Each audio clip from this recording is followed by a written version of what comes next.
Всем привет! Сегодня я расскажу рецепт приготовления вкусного средства от першения в горле и кашле. Нам для этого нужно 1 банан, порошок какао 2-3 чайные ложки, чашка молока и немного меда. Очищенный банан мы размельчаем до состояния кашицы. Я вот положила его в блендер, порезав предварительно на кусочки. В полученную смесь мы добавляем 2-3 чайные ложечки какао-порошка.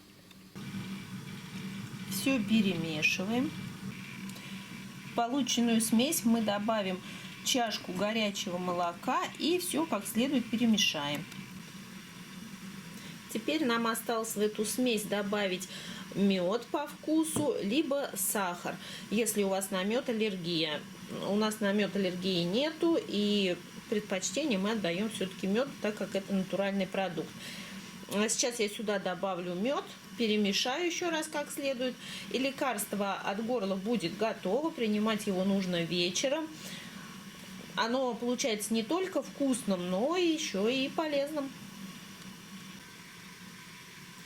Я это лекарство перелила в баночку.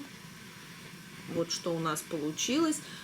И теперь вечером можно по 2-3 чайные ложечки его принимать для улучшения самочувствия. Ну, вообще лучше, конечно, вообще не болеть.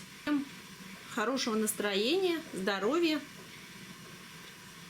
И подписывайтесь на мой канал. Всем пока-пока и до новых встреч!